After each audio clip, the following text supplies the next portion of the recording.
ಇನ್ನು ದೆಹಲಿಗೆ ತೆರಳಿದ್ದಾರೆ ಡಿಸಿಎಂ ಡಿಕೆ ಶಿವಕುಮಾರ್. ಯಾವುದೇ ಪ್ರತಿಕ್ರಿಯೆ ಕೊಡದೆ ಡಿಸಿಎಂ ಡಿಕೆ ದೆಹಲಿಗೆ ತೆರಳಿದ್ದು ಕೇಂದ್ರ ಜಲಸಂಪನ್ಮೂಲ ಇಲಾಖೆಯ ಸಭೆಯಲ್ಲಿ ಡಿಕೆ ಶಿವಕುಮಾರ್ ಭಾಗಿಯಾಗಿದ್ದಾರೆ. ಇದೇ ವೇಳೆ ಹೈಕಮಾಂಡ್ ಭೇಟಿಯಾಗುವ ಸಾಧ್ಯತೆ ಕೂಡ ಇದೆ. ಇವತ್ತು ದೆಹಲಿಯಲ್ಲೇ ವಾಸ್ತವ್ಯ ಹೂಡಲಿದ್ದಾರೆ ಡಿಸಿಎಂ. ರಾಜ್ಯದಲ್ಲಿ ಪಟ್ಟದಾಟ ಜೋರಾಗಿರುವಾಗ ಈ ಮಧ್ಯೆ ಡಿಕೆ ದೆಹಲಿ ಭೇಟಿ ಬಹಳ ಮಹತ್ವ ಪಡೆದುಕೊಳ್ಳುತ್ತೆ. ಕೇಂದ್ರ ಜಲಸಂಪನ್ಮೂಲ ಇಲಾಖೆಯ ಸಭೆಯಲ್ಲಿ ಭಾಗಿಯಾಗುವುದಕ್ಕೆ ಅಂತ ತೆರಳಿರುವಂತಹ ಡಿಸಿಎಂ ಡಿಕೆ ಶಿವಕುಮಾರ್ ಈ ಬಗ್ಗೆ ಯಾವುದೇ ರೀತಿಯಾದಂತಹ ರಿಯಾಕ್ಟ್ ಮಾಡದೆ ತೆರಳಿದ್ದಾರೆ. ಜೊತೆಗೆ ಈ ದೆಹಲಿ ಭೇಟಿಯಲ್ಲೇ ಹೈಕಮಾಂಡ್ ಭೇಟಿಯಾಗುವ ಸಾಧ್ಯತೆ ಇದೆ. ಹಾಗೇ ಇವತ್ತು ದೆಹಲಿಯಲ್ಲೇ ವಾಸ್ತವ್ಯ ಹೂಡ್ತಾರೆ ಡಿಸಿಎಂ. ಬಹಳ ಕುತೂಹಲ ಇದೆ. ಹೈಕಮಾಂಡ್ ಜೊತೆಗೆ ಮತ್ತೆ ವಿಸ್ತೃತವಾಗಿ ಮಾತುಕತೆಯನ್ನು ನಡೆಸ್ತಾರಾ? ಮತ್ತೊಮ್ಮೆ ಡಿಕೆ ಪರ ಬ್ಯಾಟ್ ಬೀಸಿದ್ದಾರೆ ಶಾಸಕ ರಂಗನಾಥ್. ಸಿಎಂ ಡಿಸಿಎಂ ಅಣ್ಣ ತಮ್ಮಂದಿರ ರೀತಿ ಕೆಲಸ ಮಾಡ್ತಿದ್ದಾರೆ.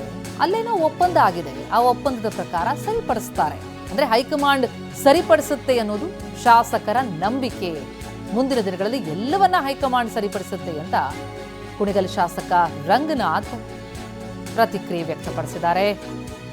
ಎಲ್ಲವನ್ನೂ ಹೈಕಮಾಂಡ್ ನೋಡ್ಕೊಳ್ಳುತ್ತೆ ಎನ್ನುವ ವಿಶ್ವಾಸ ವ್ಯಕ್ತಪಡಿಸಿದ್ದಾರೆ ಕುಣಿಗಲ್ ಶಾಸಕ.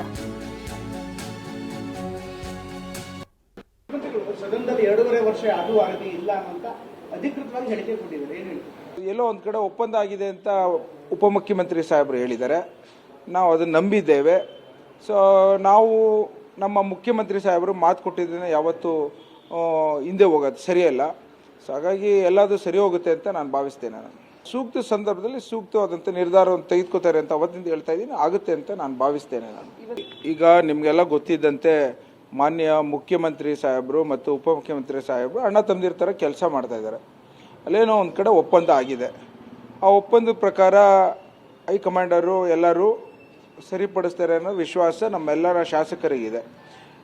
ಮುಂದಿನ ದಿನಗಳಲ್ಲಿ ಅದನ್ನು ಸರಿಪಡಿಸ್ತಾರೆ, ಎಲ್ಲದು ಒಳ್ಳೇದಾಗುತ್ತೆ ಅಂತ ಹೇಳಬಲ್ಲೆ ನಾನು. ಅಲ್ಲೇನೋ ಒಪ್ಪಂದ ಆಗಿದೆ, ಹೈಕಮಾಂಡ್ ಎಲ್ಲವನ್ನ ಸರಿಪಡಿಸುತ್ತೆ ಅನ್ನೋದು ಶಾಸಕರ ನಂಬಿಕೆ ಅಂತ ರಂಗನಾಥ್ ಮಾತನಾಡಿದ್ದಾರೆ. ಪಟ್ಟದ ಪಗಡೆಯಾಟ ಭಾರೀ ಕುತೂಹಲದ ಘಟ್ಟ ತಲುಪಿದೆ. ಈಗ ಶಾಸಕರುಗಳು ಅವರವರ ಆಪ್ತರ ಪರವಾಗಿ ಮಾತನಾಡ್ತಿದ್ದಾರೆ.